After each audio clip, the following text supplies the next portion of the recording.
This is a kind of scary one for you. George Orwell would definitely be proud of the way this is going because, I mean, it kind of makes him like a fortune teller pretty much.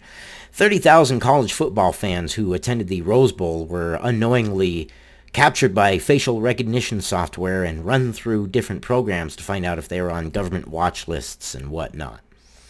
It's kind of crazy, man. That's kind of crazy, and that's honestly the way that we're headed.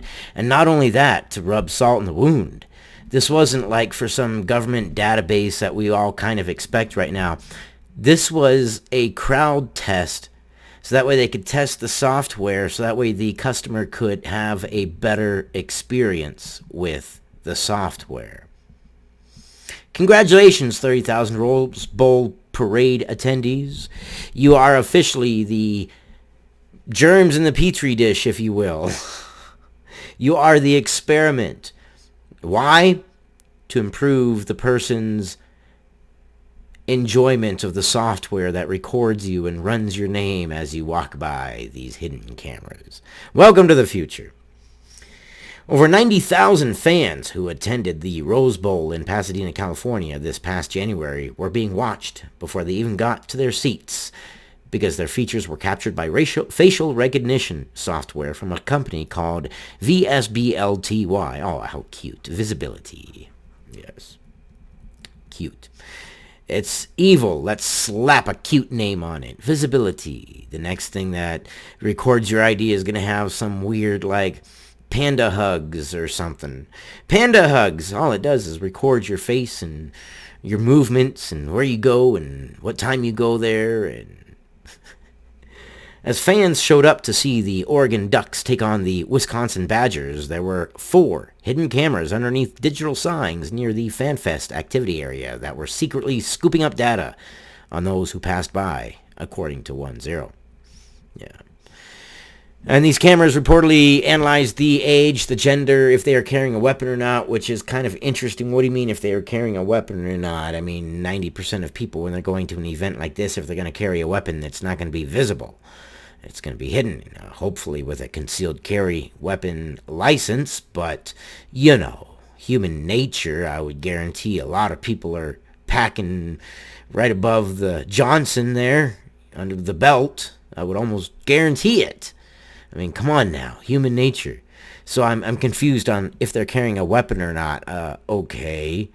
And if they were on any government watch lists. Really? So what happens if you're going to a ball game and, I don't know, you're a YouTuber who says something that the government doesn't generally like and they put you on a no-fly list and a government watch list simply for saying something that is critical of something that the government, doesn't want you to be critical of or something. Then what happens? What happens? Do you call security on the person? Do you have them kicked out? Do you call the FBI? What happens? What do you mean? And which watch lists? I mean, there's a lot of government watch lists. There's a lot of government watch lists. So which ones? One of the fans who was surveilled spoke with 10 and said he was not given any advance notice that he was being filmed.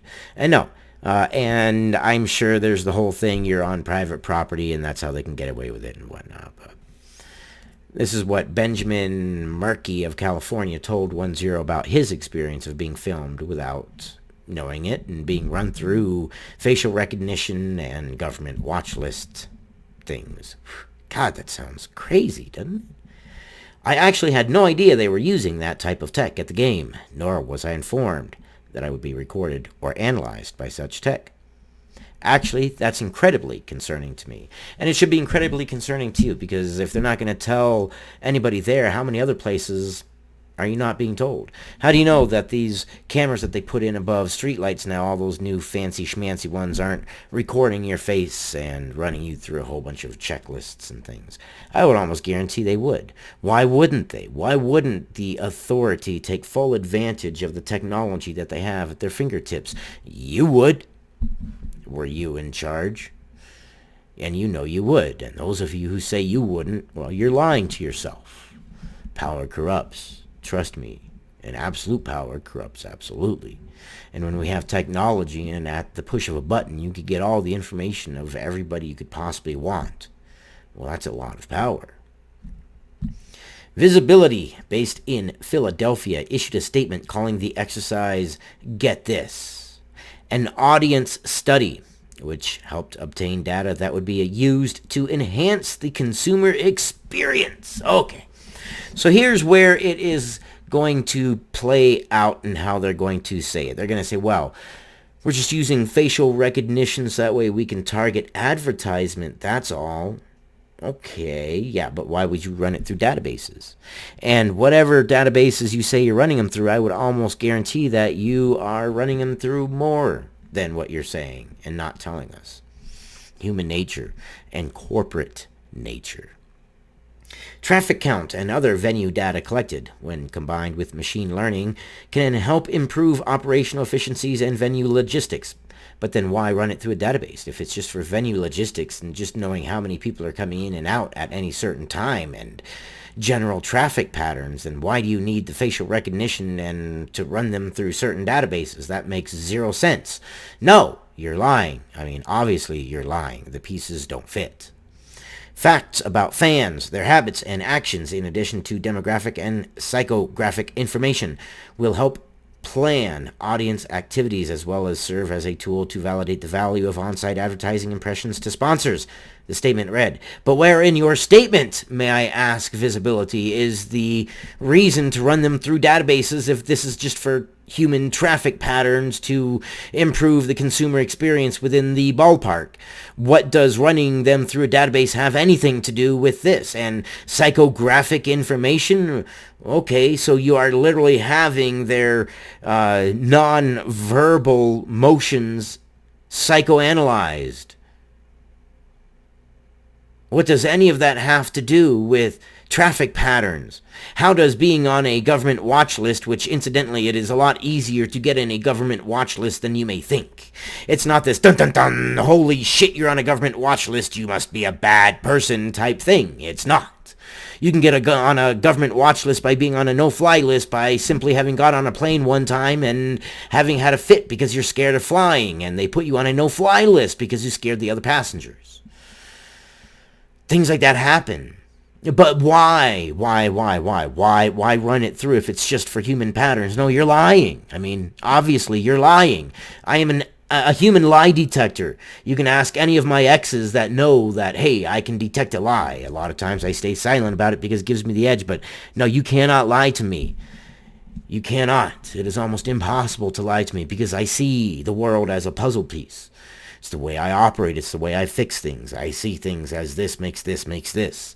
And if something doesn't fit, then there's something broken in between point A and point B and point Z. And I'm going to find out what it is. And usually I can tell what it is right off the bat. But your statement makes no sense to me. It doesn't fit the puzzle pieces. It doesn't. It doesn't fit the puzzle pieces. High-tech video cameras combined with video display signage were strategically placed in front of the stadium where pre-bowl game fan activities were staged to collect key audience information through signage analytics. The message continued. Along the pathway to the stadium, 4 cameras were deployed at different locations among FanFest activities that included 2 FESCO units displaying archived videos of Rose Bowl legendary players and advertising messaging. Basically things that are going to attract people's attention. And you say it's for advertising, but that makes no sense. Why the extra checks? It's almost like a police check. I mean, essentially that's what it is. The databases that they run them through, I wouldn't be halfway surprised if in the future we learn that they run them through all kinds of databases. Why wouldn't they? Why wouldn't they? Why wouldn't they? They will use this to the fullest extent. If it's there, it's going to be used. If you have something and it's never been used, then you don't have it. If we told the world that we had an atomic bomb, but we never used it, then we don't have an atomic bomb. By using it once and using it twice, we proved to the world we had it, and we proved to the world the devastation of it. That's the point. And if you have this technology, you're going to absolutely use it, and you're going to use it to its fullest extent. You paid for it. You developed it. Of course you're going to use it to its fullest extent.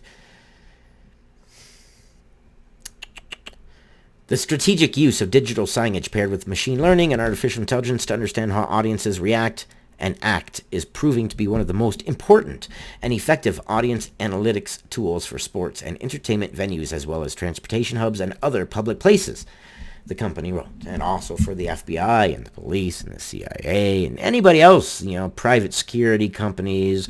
How do we ensure that you're not selling the information that you're getting out of these analytics? Here's how this plays out. A company takes your analytics, they scan your face, they run your background, they run you through background checks, they compile a file based upon your behavior of who you are, what you like to buy, what you like to do. And then they stand on the basis of, well, because you were in public and we went through the effort of having people, and we paid the salaries of the people to run your backgrounds, and the software that we developed capture your image. Therefore, your image is owned by our company, and we can sell it to whomever we want. And then next thing you know, you're getting all kinds of weird advertisements for things that, okay.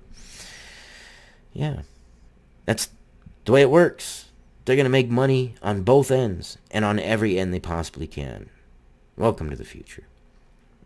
This news comes just days after Microsoft President Brad Smith said they'd be following in Amazon's footsteps and not sell facial recognition tools to U.S. police departments until Congress passes a law clarifying the matter. Yeah. Fox's Smith, whoever someone is with the Washington Post is expressing concerns about such things, but, nothing's going to get done. Nothing's going to change. It's going to go everybody's head.